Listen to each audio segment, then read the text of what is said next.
Amén. Gloria al Señor. Gloria a Dios por el ministerio de alabanza, por nuestro hermano Santiago, que nos ayudan a escuchar su palabra, cantar su palabra y poder adorar al Señor. Vayan conmigo a Daniel 8. Daniel 8, y vamos a leer del versículo 1 al versículo 18. La semana pasada estuvimos viendo Daniel 7 y recordábamos que la literatura apocalíptica, alguien decía que, como este canto decía, déjanos ver tu trono, tu santidad, déjanos ver. La literatura apocalíptica, como lo es Daniel, nos hace ver eso, nos deja entrar un poco y ver el trono y ver lo que el Señor está planeando y ver que Él está sentado en su trono y que Él está listo para juzgar a las naciones y que Él está listo para redimir completamente a sus santos para que reinen con Él por la eternidad. Imagínense, las naciones han matado a cristianos, líderes han matado a cristianos a lo largo de los siglos. Se cuenta en el Imperio Romano de Felicitas y Perpetua, eran hermanas en Cristo, estaban a punto de morir por su fe en el Coliseo durante el Imperio Romano. Perpetua provenía de una familia rica, su padre era pagano y su madre y hermanos eran cristianos.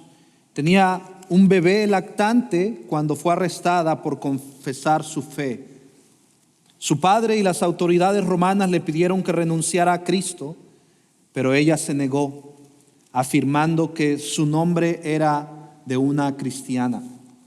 Felicitas, una esclava embarazada, vio retrasada su ejecución debido a la ley romana que impedía ejecutar a una mujer embarazada. Dio a luz en prisión a una niña que fue adoptada por cristianos, y al ser cuestionada sobre su valentía frente a las bestias, respondió que sus sufrimientos eran los suyos y que Cristo viviría en ella durante su prueba, y que ella sufría por Cristo, en Cristo, y que los sufrimientos de Cristo eran de ella. Ambas mujeres demostraron fortaleza y gozo ante su destino. Rechazaron ofertas de absolución y pidieron ser bautizadas en prisión. Perpetua consideraba como un palacio las mazmorras de la prisión y se preparó incluso para su muerte. Blandina, otra mártir, fue sometida también a torturas antes de morir. Su valentía impactó a los romanos y varios espectadores se convirtieron al cristianismo. En cuanto a Perpetua, ella era la imagen del aplomo en el centro del caos y la sangre. Cuando el toro la arrojó, no la lastimó, pero se despeinó.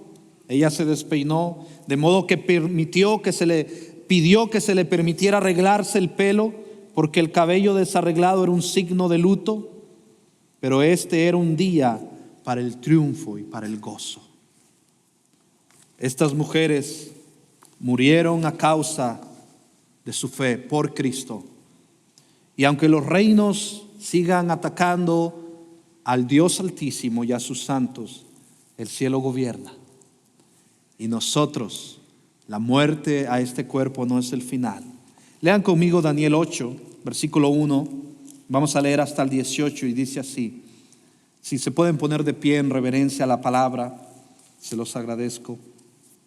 En el tercer año del reinado del rey Belsasar, se me apareció a mí, Daniel, una visión, después de aquella que se me había aparecido anteriormente. Cuando miré en la visión, sucedió que al mirar, yo me encontraba en la ciudadela de Susa, que está en la provincia de Elán. Y vi en la visión que yo estaba junto al río Ulai. Alcé pues mis ojos y miré que un carnero estaba delante del río. Tenía 2 cuernos, y los 2 cuernos eran altos, pero uno era más alto que el otro, y el más alto creció al último. Vi al carnero dando cornadas al oeste, al norte y al sur, y ninguna bestia podía mantenerse en pie delante de él, y nadie podía librarse de su poder. Hacía lo que quería y se engrandeció. Al estar yo observando, vi que un macho cabrío venía del occidente sobre la superficie de toda la tierra sin tocar el suelo. El macho cabrío tenía un cuerno prominente entre los ojos. Se dirigió al carnero que tenía los 2 cuernos que yo había visto parado delante del río y lo acometió con la furia de su poder. Lo vi venir junto al carnero y enfurecido contra él, hirió al carnero y le rompió los 2 cuernos, y el carnero no tenía fuerza para mantenerse en pie delante de él. Lo arrojó en tierra y lo pisoteó, y no hubo nadie que le librara al carnero de su poder. El macho cabrío se engrandeció sobremanera, pero en cuanto llegó a ser poderoso, el gran cuerno se le rompió y en su lugar le salieron 4 cuernos, prominentes hacia los 4 vientos del cielo. Y de uno de ellos salió un cuerno pequeño que creció mucho hacia el sur, hacia el oriente y hacia la tierra hermosa. Creció hasta el ejército del cielo e hizo caer a la tierra parte del ejército y de las estrellas y las pisoteó. Se engrandeció hasta igualarse con el jefe del ejército, le quitó su sacrificio continuo y fue derribado el lugar de su santuario. Y el ejército será entregado al cuerno junto con el sacrificio continuo a causa de la transgresión. Arrojará por tierra la verdad y hará su voluntad y prosperará. Oí entonces hablar a un santo, y otro santo dijo al que hablaba: ¿hasta cuándo durará la visión del sacrificio continuo, de la transgresión que espanta y de que el lugar santo y el ejército sean pisoteados? Y el santo le respondió: por 2300 tardes y mañanas. Entonces el lugar santo será restaurado. Y sucedió que después que yo, Daniel, había visto la visión y trataba de comprenderla, vi de pie ante mí a uno como apariencia de hombre, y oí una voz de hombre entre las márgenes del río Ulai que gritaba: Gabriel, explícale a este la visión. Él se acercó a donde yo estaba, y cuando llegó me aterroricé y caí sobre mi rostro. Pero él me dijo: entiende, hijo de hombre, que la visión se refiere al tiempo del fin. Mientras él hablaba conmigo, caí en un sueño profundo con mi rostro en tierra. Él me tocó y me hizo incorporar donde yo estaba. Oremos. Dios y Padre, te damos gracias por tu palabra, Señor, por la palabra predicada, porque tú, Señor, eres el que gobierna sobre todo, porque tú, Señor, eres Rey y Señor de las naciones, y porque tú, Señor, juzgarás con justicia a los que te rechacen a ti, y porque tú, Señor, en Cristo, todos aquellos que vean al Cordero inmolado, al Hijo del Hombre que viene entre las nubes, todos aquellos que lo vean y se arrepientan de sus pecados y confiesen en su corazón que Jesucristo es el Señor y que Dios lo resucitó de entre los muertos, será salvo. Porque tú, Señor, que gobiernas sobre todo, tienes cuidado de nosotros. Pastoréanos hoy, Señor. Pastoréanos, oh Príncipe de príncipes, y ayúdanos a que podamos, Señor, aplicar esta palabra a nuestros corazones por medio del Espíritu, en el poder del Espíritu, y para nuestro bien y edificación. En el nombre de Jesús. Amén y amén. Pueden tomar asiento. Vemos que Blandina, una esclava, y todos estos romanos y estas 3 mujeres que hablábamos, cristianos que habían permanecido juntos y habían muerto juntos, varios espectadores se convirtieron al cristianismo. Como resultado, incluido el gobernador de Roma. Y hoy estudiaremos que aunque el mundo ataque, mate, pisotee, así como este toro a Perpetua, a los santos de Dios, Dios gobierna. Dios está en su trono y gobierna. Y tiene un propósito eterno con todo esto. Y Dios gobierna, y eso incluye un plan glorioso para los suyos, a pesar del sufrimiento, en medio del sufrimiento. Y hoy en Daniel 8 seguiremos estudiando la literatura apocalíptica que hemos visto. No se asusten, si usted no vino el domingo pasado, habíamos dicho que la literatura apocalíptica está llena de símbolos, de imágenes, pero también la literatura apocalíptica no es distinta a las demás, es literatura evangelística, cristocéntrica, que nos apunta al reino mesiánico, que nos apunta a Cristo. Y como Andrew Hill dice, Se trata de literatura de crisis, en medio de la crisis, que generalmente transmite mensajes específicos a grupos particulares de personas atrapadas en situaciones desesperadas. Y es esa cortina que se abre y en medio de donde no hay luz, de donde no hay esperanza, Dios que gobierna nos deja ver en medio de esa cortina que Él está sentado en su trono y que Él todavía gobierna y que Él todavía está en control. Y es eso que nos deja ver. Y recordábamos que no es para trazar un plan, no es para hacer un calendario de cuándo vendrá el anticristo, quién es, no es para hacer un calendario de cuándo pasarán estas cosas, sino asegurar a la generación presente que quizá ante todo el panorama contrario a lo que parece, que la situación se ve fatalista, que no hay esperanza, Dios sigue en su trono. Y ese es el propósito. El cielo gobierna y los líderes malvados y corruptos que no se arrepientan tendrán la justa ira de Dios. Y todas aquellas personas que siguen a estas naciones inicuas y malvadas, que lo hacen voluntariamente, si no se arrepienten, también les espera una condenación. Y la única esperanza es el Rey de Reyes, el Hijo del Hombre, que vino en las nubes, que se encarnó, que vivió la vida perfecta, que murió en nuestro lugar, murió la muerte que nosotros merecíamos, que resucitó, que fue sepultado, que resucitó y que ahora ascendió y está a la diestra de Dios Padre y gobierna. Él es el único que puede salvarnos y perdonarnos. Recordemos que vimos la semana pasada en Daniel 8 acerca de las 4 bestias y su interpretación. Vimos este cuadro aquí, que el león y las alas de águila en Daniel 7 y la cabeza de oro fino de Daniel 2 se refiere a Babilonia. Que un oso levantado de un costado en su boca, entre sus dientes tenía 3 costillas y pechos y brazos de plata en Daniel 2 se refiere a Medo-Persia, al reino de Medo-Persia. Vimos que el leopardo, esta bestia que tenía sobre su lomo 4 alas de ave y 4 cabezas y vientre y muslo de bronce en Daniel 2 y en Daniel 7, vemos que se refiere a Grecia. Y la 4ª bestia, terrible, espantosa, dientes de hierro, indescriptible, que no se identifica, que tiene piernas de hierro, pies en parte de hierro y en parte de barro cocido, se refiere al imperio romano. Y primero quiero que veamos que Dios gobierna en este pasaje sobre los asuntos del mundo. Mira lo que dice la palabra en el versículo 1.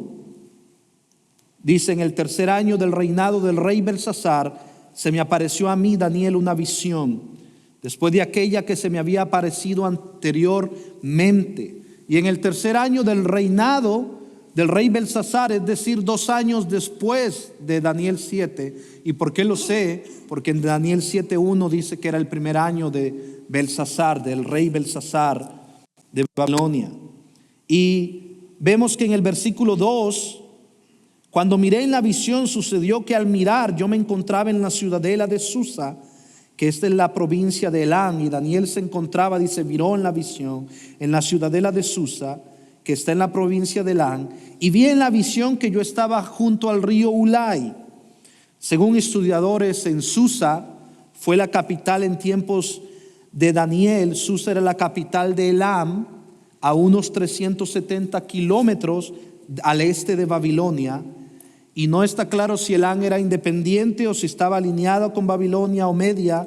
Sin embargo, más tarde, como una de las 3 ciudades reales, Susa fue el centro diplomático y administrativo del imperio persa. El canal de Ulai, este canal, cerca de Susa, conectaba 2 ríos que desembocaban del Golfo Pérsico. Entonces, estamos conectándolo con Medo-Persia y vemos en este tiempo, está llegando el fin al imperio de Babilonia. Y sigamos leyendo en el versículo 3 de Daniel 8, que dice: alcé pues mis ojos y miré que un carnero estaba delante del río. Tenía 2 cuernos y los 2 cuernos eran altos, pero uno era más alto que el otro, y el más alto creció el último. Vi al carnero dando cornadas al oeste, al norte y al sur, y ninguna bestia podía mantenerse en pie delante de él, y nadie podía librarse de su poder. Hacía lo que quería y se engrandeció. Vemos que este carnero, el carnero es el macho de la oveja, y el cordero o borrego son las crías bebés cuando se les está amamantando. A la hembra se le dice oveja o carnera, pero el carnero es el macho de la oveja en este sentido. Y este carnero con 2 cuernos, según el versículo 20, nos da la interpretación el ángel Gabriel. Y si leen conmigo en el versículo 20, miren lo que dice: el carnero que viste con 2 cuernos representa a los reyes de Media y de Persia. Ahí nos dice que el carnero es el reino de Media y de Persia, los medo-persas. Y el versículo 15 al 20, mira lo que dice: y sucedió que después que yo, Daniel, había visto la visión y trataba de comprenderla, vi de pie ante mí a uno como apariencia de hombre. Yo oí una voz de hombre entre las márgenes del río Ulai que gritaba: Gabriel, este es el ángel Gabriel, explícale a este la visión, a Daniel que le explicara la visión. Él se acordó a donde yo estaba, y cuando llegó me aterroricé y caí sobre mi rostro. Pero él me dijo: entiende, hijo de hombre, que la visión se refiere al tiempo del fin. Y ya vamos a ver que esto se refiere a Grecia, a su tiempo del fin de Grecia también, y tiene aspectos escatológicos del último tiempo también. Sin embargo, específicamente a Grecia en ese momento. Y el 18 dice: mientras él hablaba conmigo, caí en un sueño profundo. Con mi rostro en tierra, él me tocó y me hizo incorporar donde yo estaba. Te voy a dar a conocer lo que sucederá al final de la ira, el juicio, porque se refiere al tiempo señalado del fin. Me dijo: el carnero que viste con los 2 cuernos representa a los reyes de Media y de Persia. Ahora, estos reinos son poderosos. Y Babilonia todavía, cuando Daniel está viendo esta visión, todavía Babilonia está, el rey Belsasar está en el poder. Pero Daniel ya se le abre una ventana, esta ventana para que él pueda ver lo que va a pasar con Babilonia, y que este carnero va a destruir, y se engrandeció. Y volviendo al versículo 3, donde dice que un cuerno era más alto que otro, y más alto creció al último. Los historiadores medo-persa aclaran este simbolismo, y nos recuerda también a Daniel 7, que los medos se independizaron de Asiria después del 612 a.C. y los persas estaban bajo el control de los medos, pero finalmente alcanzaron prominencia cuando Ciro de Ansam derrotó a su señor medo en el 550 a.C. Entonces, este cuerno más grande que el otro, los persas teniendo una preponderancia sobre los medos. Aunque al principio eran los medos, luego los persas tuvieron esta preponderancia, y vemos que en el 559 al 530 antes de Cristo, el rey Ciro se denominó rey del mundo. También nos recuerda Daniel 7:5 con el oso, representa a Medo-Persas, y también dice que la nación de Medo-Persia, pero uno de sus costados de esta bestia del oso era más alto que el otro, refiriéndose también probablemente a esta predominancia de los persas sobre los medos. En el versículo 4 de Daniel 8 sigue diciendo: vi al carnero dando cornadas al oeste, al norte y al sur, y ninguna bestia podía mantenerse en pie delante de él, y nadie podía librarse de su poder. Hacía lo que quería y se engrandeció. Esto nos muestra que el imperio persa, al ser más grande que cualquier otro imperio anterior, se volvió un imperio que no podían vencerlo. Ahora, eso nos lleva a reconocer algo. ¿Por qué puse ahí que Dios gobierna sobre los asuntos del mundo? Porque Dios mismo le está revelando esto a Daniel en una visión. Y pasó, y se cumplió, y así fue. Y Dios está en control aún de la historia, con un plan glorioso y redentor que un día se va a llevar a cabo. Ahora, el carnero, no malinterpretemos esto cuando se nos toma con la imagen de la oveja y la cabra en la Biblia. Son animales limpios, son animales limpios, y algunos aquí contrastan estos animales, el carnero y el macho cabrío, vamos a ver, contrastan con los híbridos e impuros, las bestias de Daniel 7, que ahí vemos al león, vemos al leopardo, vemos la bestia indescriptible. Son menos temibles aquí. El carnero es menos temible aquí y menos de autoridad y poder. El carnero podría ser fácilmente identificable, sin embargo, con Persia, porque en el zodiaco Persia está bajo Aries, que es un carnero, y el nombre Ulai es remisente de la palabra para carnero en marcha. Ahora, ¿en qué nos ayuda todo esto del carnero? Y vemos estos cuernos.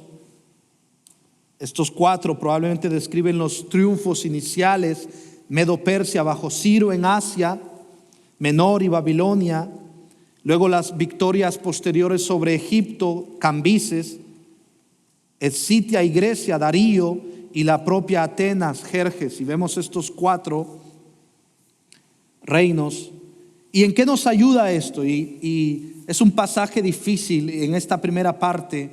El teólogo Sinclair Ferguson nos ayuda a recordarnos que en medio de situaciones como la de los medos persas destruyendo a Babilonia, el imperio persa se extendería a Babilonia, Siria y Asia Menor por el oeste, Armenia y a la zona del mar Caspio por el norte, y a África por el sur. Con toda probabilidad vemos la audacia de las palabras de Daniel a Belsasar. ¿Se acuerdan cuando Daniel a Belsasar, en el último día de su reinado, en Daniel 5, 17 a 28?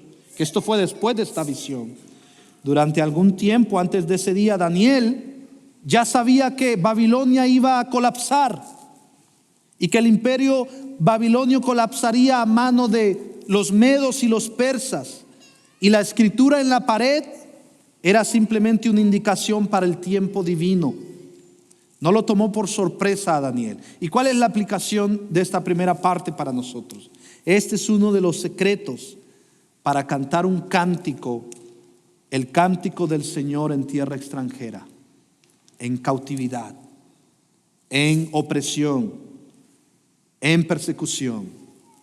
Desconocemos los detalles, biografías individuales, ni el plan exacto para el futuro. Nosotros no lo sabemos, pero sí sabemos que ni la biografía ni la historia se rigen solo por individuos ni por la casualidad. Sabemos que Dios concluirá la historia, terminará la historia. El que perfeccionó la buena obra en ti, el que comenzó la buena obra en ti, la perfeccionará, la completará hasta el día de Cristo. Fiel es el que lo ha dicho, el cual también lo hará. Y esto tiene dirección y propósito, que se revela plenamente en Cristo. Con tal confianza podemos hablar nosotros entonces con valentía y decir: Jesucristo ha resucitado y regresará por su iglesia triunfante, vencedor, y pondrá a sus enemigos súbitamente destruidos. Y podemos confiar como Daniel cuando estuvo frente a Belsasar: tu reino ha quedado corto. Ha sido destruido, ha sido ya rechazado por Dios. Y cuando Dios dice ya, es ya. Cuando el Señor dice el tiempo se ha cumplido, es porque el tiempo se ha cumplido. Y cuando el Señor dice que no te dejará ser tentado o probado mucho más de lo que puedas soportar, sino que juntamente con la prueba te dará la salida, eso significa que así es y así será. Y que el Señor te sostendrá, porque Él gobierna sobre la tierra, sobre los reinos, sobre el mundo. Y los juicios, no nos sorprenden los juicios de Dios, porque sus juicios son justos y verdaderos. porque sus justos juicios son perfectos. Confiamos en Dios porque reinaremos con Él por la eternidad. Y eso es lo que queremos ver. Ahora el 5 al 8 vemos que se refiere al macho cabrío. El macho de la cabra es el macho cabría, también conocido como chivo. Mientras que cabrito se refiere a la cría de la cabra, sea macho o hembra. Sigue diciendo el versículo 5: al estar yo observando, vi que un macho cabrío venía del occidente sobre la superficie de toda la tierra, sin tocar el suelo. El macho cabrío tenía un cuerno prominente entre los ojos. Se dirigió al carnero que tenía 2 cuernos, que yo había visto parado delante del río, y lo acometió con la furia de su poder. Lo vi venir junto al carnero, y enfurecido contra él hirió al carnero y le rompió los 2 cuernos, y el carnero no tenía fuerza para mantenerse en pie delante de él. Lo arrojó en tierra y lo pisoteó, y no hubo nadie que librara al carnero de su poder. El macho cabrío se engrandeció sobremanera, pero en cuanto llegó a ser poderoso, el gran cuerno se le rompió, y en su lugar le salieron 4 cuernos prominentes hacia los 4 vientos del cielo. En este contexto vemos que el macho cabrío es el imperio de Grecia, bajo el liderazgo de Alejandro Magno o Alejandro el Grande. Historiadores dicen que la cabra podría sugerir que el imperio griego posalejandrino de los Seleucidas, ya que así también en las naciones paganas el zodiaco, el zodiaco situaba a Persia bajo el carnero también situaba a Siria bajo el macho cabrío cornudo. Entonces esta es una cabra, es el macho de la cabra, y vemos en eso Capricornio, los paganos, vemos que ahí sale eso, y la cabra también es el símbolo del dios Amurru, y la noción del unicornio también algunos se deriva de aquí con este macho cabrío con un cuerno prolongado. Puede derivar de los relieves de perfil que funcionan 2 cuernos en uno solo, y esta es la descripción del avance veloz que viene sobre la tierra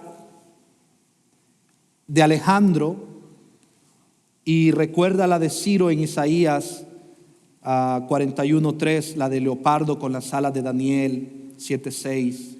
Vemos esa velocidad del leopardo, porque el leopardo es Grecia también, y aquí vemos el macho cabrío también Grecia. Durante un periodo de 4 años, entre el 334 y el 331, Alejandro destruyó por completo el imperio persa y estableció un imperio propio que se extendía desde Europa hasta la India. Por eso el macho cabrío se engrandeció en gran manera. Ahora, cuando dice que se engrandecen las naciones en gran manera, no lo tomemos a veces como algo bueno. La mayoría de veces, cuando la Biblia dice que se engrandecen las naciones, es porque rechazan a Dios y ellos quieren su propio nombre ser enaltecido, y ellos rechazan a cualquier otro Dios porque ellos se consideran Dios en sí mismo. Y de acuerdo con el versículo 21 de Daniel 8, el ángel Gabriel le interpreta a Daniel quién es el macho cabrío. Miren, lean conmigo el versículo 21 y 22. El ángel Gabriel le dice a Daniel: el macho cabrío peludo representa al reino de Grecia, y el cuerno grande que está entre sus ojos es el primer rey, que es Alejandro Magno, Alejandro el Grande. El cuerno roto y los 4 cuernos que salieron en su lugar representan 4 reinos que se levantarán de su nación, pero no con su poder. Así que el gran cuerno fue quebrado. Este cuerno del macho cabrío, como ya les dije, fue Alejandro el Grande. Ahora, Alejandro murió en Babilonia a la edad de 33 años. Fue general del ejército griego a los 21 años. Prácticamente había conquistado el mundo a los 26. ¿Qué estoy haciendo con mi vida?, dicen algunos. Ya había a los 26 conquistado al mundo, pero vemos que murió joven, fue destruido. Conquistó súper rápido. Su velocidad, su sagacidad lo llevó a ser el rey de uno de los imperios más grandes. En su lugar surgieron otros 4 cuernos prominentes, según el versículo 22, como lo vimos. Representan 4 reinos que surgieron del imperio de Alejandro, pero eran inferiores a él, eran inferiores al imperio. Ahora, nosotros vemos en esta parte que estos 4 generales tomaron de Alejandro porciones del imperio griego como sus propios reinos. Ahora, hermanos, pongamos en perspectiva que Dios gobierna sobre los asuntos del mundo. Les voy a dar una descripción rápida del cumplimiento profético de Daniel y cómo Dios gobierna en los asuntos del mundo. Daniel escribe alrededor del 550 antes de Cristo. Medo-Persia conquista a Babilonia en el 539 antes de Cristo. Pasaron más de 10 años después de esto. El cumplimiento del macho cabrío de Grecia conquistando a los medo-persas sucede en el 331 antes de Cristo. Quiere decir que pasaron más de 200 años para el cumplimiento. Antíoco Epifanes asciende al poder en el 175 después de Cristo, más de 370 años. Y ya vamos a ver quién es Antíoco Epifanes. Y el Hijo del Hombre, que habla Daniel 7, viene al mundo entre el 4 y 5 antes de Cristo, más de 550 años. Y eso es por algunas calculaciones que pasaron luego. Vemos que Dios gobierna los asuntos del mundo. Ahora, ¿cómo aplicamos esto a nosotros? ¿Cómo aplicamos? Parece una clase de historia. ¿Cómo lo aplicamos a nosotros? Y ahorita eso es lo que vamos. Vemos los hijos de Dios, esperamos en sus promesas. Daniel fue fiel en un pueblo cautivo porque él tenía la palabra de Dios. Y nosotros hoy tenemos la palabra más preciosa y más segura, que es la palabra profética más segura, que es la palabra escrita de Dios que Él nos ha revelado. Recordemos la palabra de Jesús, que aún en medio del cautiverio, de la persecución, cuando seamos esparcidos y perseguidos, recordemos lo que Jesús dijo en Juan 16, 32 y 33 a sus discípulos: he aquí la hora viene y ha venido ya en que seréis esparcidos, cada uno por su lado, y me dejarán solo, hablando de su muerte. Mas no estoy solo, porque el Padre está conmigo. Estas cosas os he hablado. Miren lo que dice Jesús: para que en mí tengáis paz.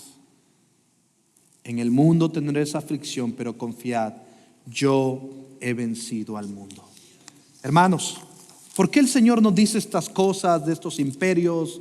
Porque Él gobierna y porque Él nos quiere advertir: tendrán persecución y aflicción.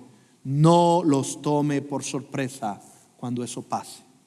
Cuando el juicio venga a las naciones y cuando ustedes sean perseguidos por causa de Cristo, no los tome por sorpresa, sino que tengan paz, porque yo he vencido al mundo.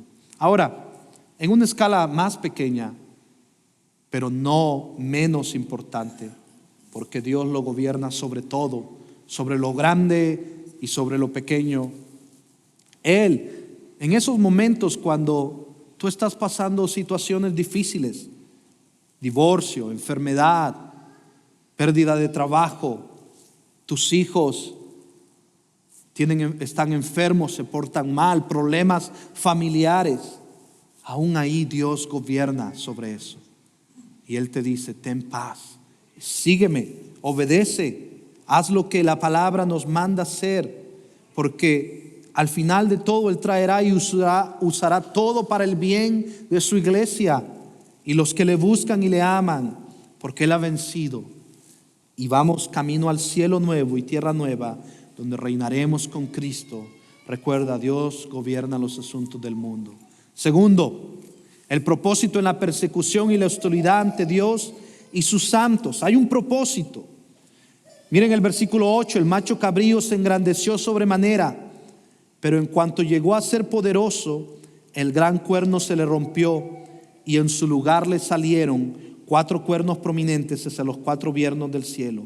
Y uno de ellos salió un cuerno pequeño que creció mucho hacia el sur hacia el oriente y hacia la tierra hermosa, Jerusalén, Palestina, esta zona. Creció hasta el ejército del cielo e hizo caer a la tierra parte del ejército y de las estrellas y las pisoteó. Se engrandeció hasta igualarse con el jefe del ejército. Le quitó su sacrificio continuo y fue derribado el lugar de su santuario. Como veremos y como los historiadores afirman que en relación con el capítulo 7, el cuerno pequeño que surgió de la cuarta bestia no es idéntico al cuerno pequeño que surge del imperio fragmentado del macho cabrío. ¿Por qué? Porque el cuerno pequeño, que yo sugerí que se refiere escatológicamente, obviamente es el imperio romano, se refiere al anticristo, el anticristo en el tiempo final. Aquí nos está hablando, en Daniel 8 representa a Antíoco Epifanes, uno de los 4 cuernos o divisiones del imperio alejandrino. Él era de Siria, gobernador por uno de los generales Seleuco Nicanor, progenitor de la dinastía Seleucida. Y Antíoco Epifanes, este cuerno que sale de este macho cabrío, surgió de esta dinastía con todas las características demoníacas del cuerno pequeño de la visión de Daniel 8. Antíoco Epifanes, gobernante del reino Seleucida, gobernó entre el 175 y 164 antes de Cristo. Y este cuerno debe otra vez distinguirse del pequeño del 7-8, como ya hemos dicho, ya que dicho capítulo se refiere al periodo romano y no al griego. El 8, este cuerno pequeño de la cabra, se refiere al imperio griego. Y el versículo dice que creció hasta el ejército del cielo, esto es Dios, e hizo caer a la tierra parte del ejército y de las estrellas y las pisoteó. Aquí la caída de estrellas en Daniel 8:10 representa probablemente la persecución de los santos de Israel, infligida por Antíoco Epifanes en la década de 160 antes de Cristo. Y el doctor Tom Schreiner me ayuda a entender un poquito más esto. Y Antíoco Epifanes oprimió y persiguió a Israel, a aquellos en la tierra hermosa de Daniel 8:9. Y cuando Daniel dice que Antíoco hizo que algunas estrellas cayeran a la tierra, algunos dicen que son ángeles y otros argumentan otras cosas, pero sugiero que las estrellas, tanto en Daniel 8:10 como en Apocalipsis 12:4, se refieren a los santos que fueron matadas, que fueron pisoteadas, que fueron muertos por Antíoco Epifanes. Y probablemente significa que fueron perseguidos y asesinados. Y vemos que Antíoco Epifanes, por ejemplo, cuentan los historiadores y nos explica Sinclair Ferguson que al poder en el año 175 nos da ejemplo, sucedió a su hermano Seleuco y también le llamaban, su nombre Epifanes significa el Dios ilustre, y aunque otros lo llamaban Epimanes, que significa el loco, ávido de poder, miren lo que hizo para matar gente y cuánta gente mató. Santos israelitas. Antíoco buscó expandir su dominio para incluir Palestina. Esto lo llevó a un conflicto con la dinastía tolemaica en Egipto. En Jerusalén reemplazó al sumo sacerdote por un hombre de su elección. Luego invadió Egipto y mientras estaba ahí el rumor de su muerte circuló entre los judíos. Se hicieron esfuerzos para restituir al verdadero sumo sacerdote. Antíoco acusó al pueblo de rebelión y atacó y saqueó salvajemente Jerusalén y ejecutó decenas de miles de sus habitantes. 40,000 aparentemente murieron en el lapso de 3 días, mientras que otros fueron hechos prisioneros. Él blasfemó, ante el lugar santo, entró en el lugar santísimo del templo. Miren las cosas profanas que hizo. Sacrificó un cerdo en el altar del holocausto. Profanó los recintos del templo, se apoderó del mobiliario sagrado y nombró a un traidor, Menelao, sumo sacerdote, en el año 168 a.C., cuando los romanos frustraron el intento de Antíoco de tomar Egipto. Descargó su venganza contra los judíos.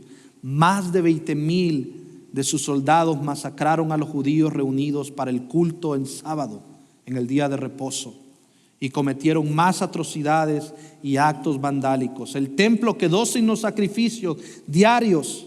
Las prácticas religiosas fueron inexistentes. Se le colocó una estatua de Zeus en el templo y se realizaron sacrificios humanos en el altar.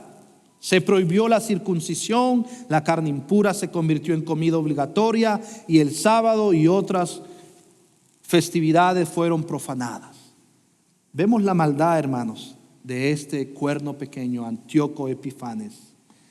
Y Daniel 8:12 sigue diciendo: se engrandeció hasta igualarse con el jefe del ejército. Dios le quitó su sacrificio continuo y fue derribado el lugar de su santuario. Y el ejército será entregado al cuerno junto con el sacrificio continuo a causa de la transgresión. Arrojará por tierra la verdad y hará su voluntad y prosperará. Y el cuerno pequeño, vemos que hizo toda esta profanación. Ahora, miren lo que cómo lo vemos en perspectiva ahora esto. Miren lo que el salmista clama a Dios y escribe este salmo de lamento comunitario. Mira lo que dice Salmo 79, 1-4. Oh Dios, las naciones han invadido tu heredad, han profanado tu santo templo, han dejado a Jerusalén en ruinas. Han dado los cadáveres de tus siervos por comidas a las aves del cielo, la carne de tus santos a las fieras de la tierra. Como agua han derramado su sangre alrededor de Jerusalén, y no hubo quien les diera sepultura. Hemos sido el oprobio de nuestros vecinos, escarnio y burla de los que nos rodean. Y el 10 y el 11 de Salmo 79 sigue diciendo: ¿por qué han de decir las naciones, ¿dónde está su Dios? ¿Dónde está su Dios? Sea notoria entre las naciones a nuestra vista. La venganza por la sangre derramada de tus siervos llegue a tu presencia, el gemido del cautivo, conforme a la grandeza de tu poder. Preserva a los condenados a muertes. ¿No es lo mismo que te dicen tus familiares a veces, tu vecino? ¿Dónde está tu Dios? Muéstramelo. ¿Dónde está tu Dios en medio de la enfermedad, en medio de la prueba, en medio, mira cómo te tiene? ¿Dónde está tu Dios? Y se burlan y se mofan. ¿Dónde está tu Dios? Dios está en su trono y Él tiene un plan glorioso, un propósito en medio de la persecución. Y luego vemos en Daniel 8, 23, 24, sigue expresando el directo ataque en contra de Dios de Antíoco Epifanes, de parte de Antíoco Epifanes. Y vemos al final de su reinado, cuando los transgresores se acaben, se levantará un rey insolente y hábil en intrigas. Hablando de Antíoco Epifanes, su poder será grande, pero no por su propio poder. Destruirá en forma extraordinaria, prosperará y hará su voluntad. Destruirá a los poderosos y al pueblo santo. Y luego en el 8:12 sigue diciendo: y el ejército será entregado al cuerno junto con el sacrificio continuo. A causa de la transgresión arrojará por tierra la verdad y hará su voluntad y prosperidad. A la verdad de la palabra de Dios, a la verdad de Dios, la arrojarán por tierra, la pisotearán, matarán a sus santos. Oí entonces hablar a un santo y a otro santo dijo el que hablaba: ¿hasta cuándo durará la visión del sacrificio continuo, de la transgresión que espanta, y de qué lugar santo y el ejército sean pisoteados? Y el santo le respondió: por 2300 tardes y mañanas, entonces el lugar santo será restaurado. Y obviamente este lugar santo, estas 2300 tardes y mañanas, se refiere a 1150 días. Y vimos que en este tiempo Antíoco, vemos más adelante, vamos a regresar a estas 2300 tardes. También vemos que Antíoco también es acusado de arrogancia, rebelión y profanación del santuario. Arrogancia, rebelión y profanación del santuario. Por lo que la bestia representa, también vemos una forma tipológica de Antíoco, el santuario de Daniel representa el templo, el lugar donde mora el Señor. Él profanó eso, el lugar donde mora el Señor. El Señor mora especialmente entre Israel, su pueblo, y por lo tanto la conexión entre el santuario y el pueblo de Dios van conectados. Por eso decíamos que se refiere a los santos, estas estrellas cayendo y siendo pisoteadas. Y vemos que el templo, ahora nosotros en el nuevo pacto somos el templo, somos el templo. Y vemos que en el 13 hay una pregunta: ¿hasta dónde durará la visión del sacrificio continuo y toda esta transgresión de que el tiempo, el lugar santo sean pisoteados? Y nosotros tenemos esa pregunta también: Señor, ¿hasta cuándo?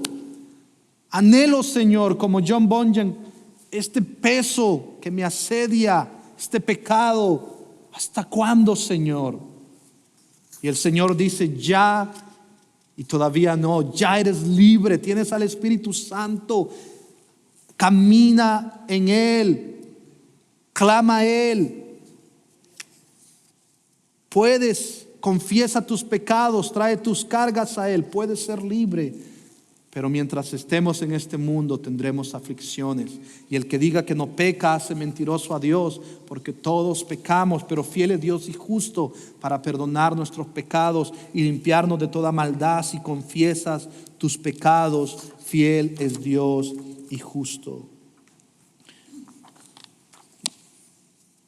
Y el santo le respondió: por 2300 tardes y mañanas, entonces el lugar santo será restaurado. ¿Cuándo será restaurado, Señor? Según R.C. Sproul, habla que esto pasará por 2300 tardes y mañanas. Esto es 1150 días. La visión de las tardes y las mañanas, algunos intérpretes la entienden simplemente como una referencia a los sacrificios vespertinos y matutinos como ofrendas separadas. Sobre esta base representaría 1150 días, pero estos sacrificios emparejados se consideraban tradicionalmente una sola ofrenda. Otros la entienden simplemente como una expresión para 2300 días, dado que las persecuciones de Antíoco Epifanes podrían vincularse con cualquiera de los diversos incidentes que comenzaron en el 171 a.C. y terminaron con la rededicación del templo en el 164 a.C. Es difícil decir ¿cuál es la interpretación de esta frase? Es preferible. El múltiplo del número 23 puede simplemente simbolizar un periodo fijo, como en el Apocalipsis extrabíblicos. Entonces el santuario será restaurado, el templo fue purificado y rededicado bajo el liderazgo. Vemos en la historia de Judas Macabeo en diciembre del año 164 a.C.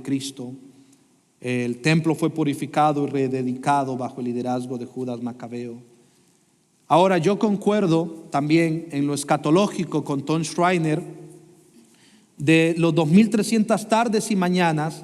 Una forma escatológica deben interpretarse de manera similar. El ángel preguntó: ¿cuánto durarán los eventos de esta visión? El sacrificio continuo, la rebelión desoladora y la entrega del santuario y el ejército para ser pisoteados. Él me respondió otra vez: durante 2300 tardes y mañanas. Luego el santuario será restaurado. El periodo de tiempo aquí en Daniel es de 1150 días, que refleja el mismo periodo del tiempo de los 1200 días de Daniel 7 y Apocalipsis 12. 3 años y medio. Estamos hablando de 3 años y medio.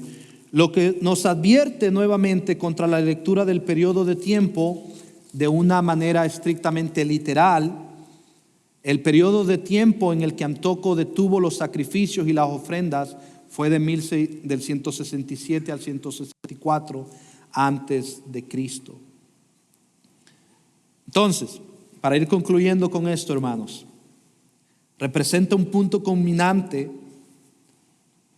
Y yo apoyo la interpretación que toma el número simbólicamente, estos 3 años y medio, 1150 días, 1200 días, dado que vemos en esta parte que 7 es el número de la perfección. Juan toma en Apocalipsis también media semana o 3 años y medio, 2 meses, 1260 días, tiempos y medio de tiempo de Daniel para designar un tiempo de maldad y opresión. Es un tiempo de maldad y opresión hacia los santos, matando a los santos. Que el número no sea literal es típico en el Apocalipsis, se refiere a un tiempo malo pero limitado, y esto sugiero que es el tiempo, el periodo comprendido entre la resurrección de Cristo y el regreso de Jesús, escatológicamente. Ahora, diferimos en eso, hay diferentes posturas, pero sabemos que Él va a regresar y va a reinar y a poner a sus enemigos bajo sus pies totalmente. Por último, hermanos, no temas, el príncipe de los príncipes vencerá a sus enemigos, Él te salvará. Miren lo que dice Daniel, versículo 25 y 26 de Daniel 8. Y por su astucia hará que el engaño prospere por su influencia. Él se engrandecerá en su corazón y destruirá a muchos que están confiados. Aún, dice, se levantará contra ¿quién? El príncipe de los príncipes. Este es Dios. Pero será destruido sin intervención humana.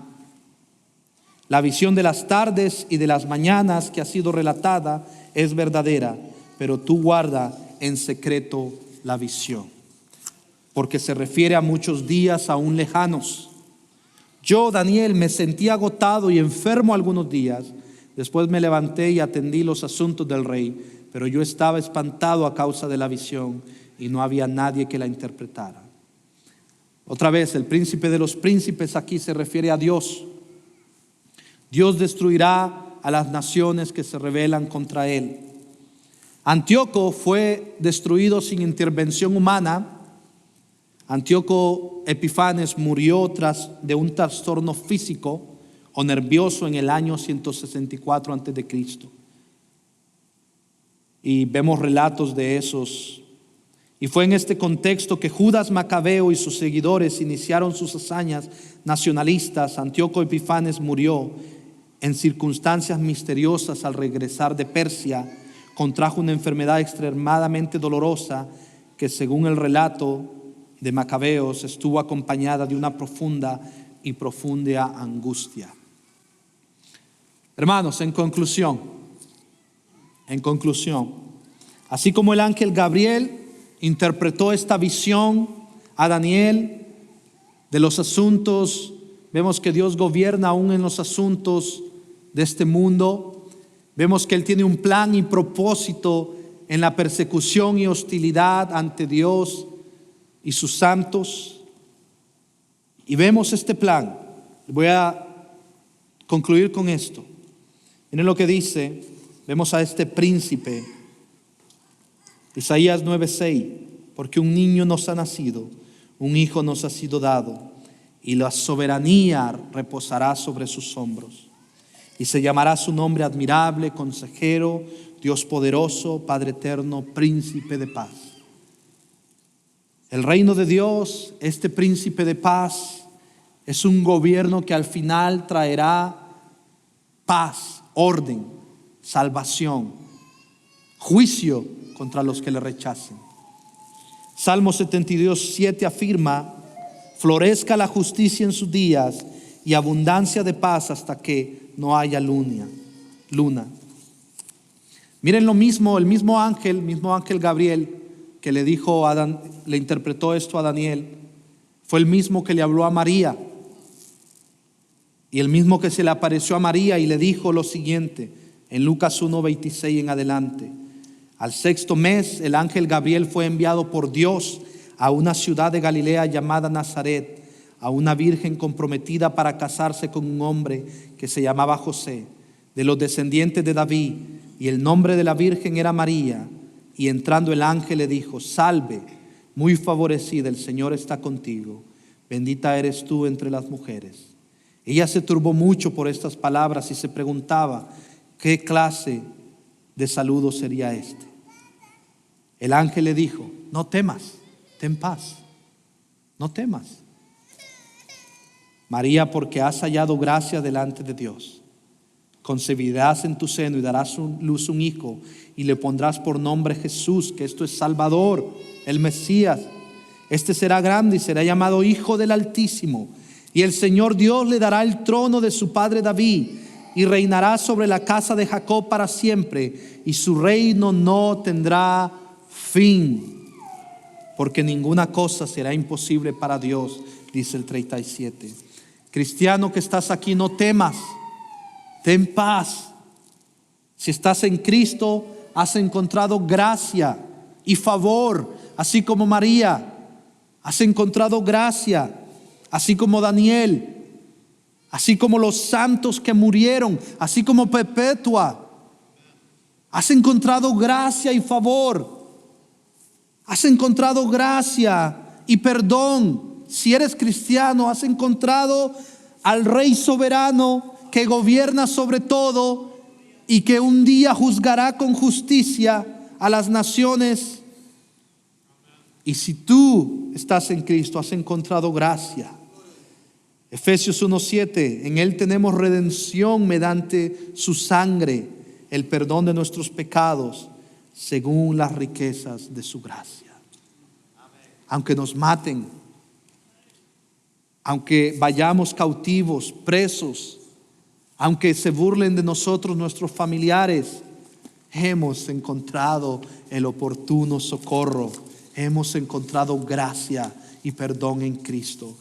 Y si tú estás aquí hoy y rechazas a Dios, hoy puedes encontrar perdón y por gracia a través de la fe en Cristo Jesús. Si te arrepientes de tus pecados y crees en Jesús, hoy también puedes encontrar gracia y perdón en Él. Oremos al Señor. Dios y Padre, sabemos, Señor, que los gobiernos reinan temporalmente, muchos con arrogancia, muchos rechazándote, muchos como en Nigeria matando cristianos, o como en países no alcanzados en este siglo, en este tiempo. Pero ayúdanos, Señor, a ser como Perpetua, que vamos triunfantes porque Cristo en su sufrimiento nos dio ejemplo. Él murió en nuestro lugar y ahora nosotros, por amor a Cristo, sea que vivamos o que muramos, de Cristo somos. Y queremos honrarte, Señor.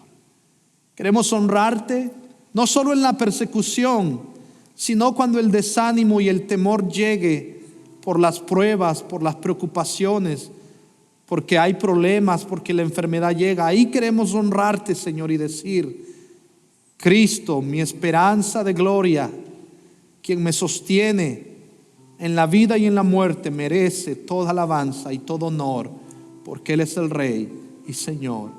Ayúdanos, Señor, a recordar que Dios gobierna, y eso incluye un plan glorioso para los santos, para su iglesia, para los que estamos hoy aquí. En el nombre de Cristo Jesús. Amén.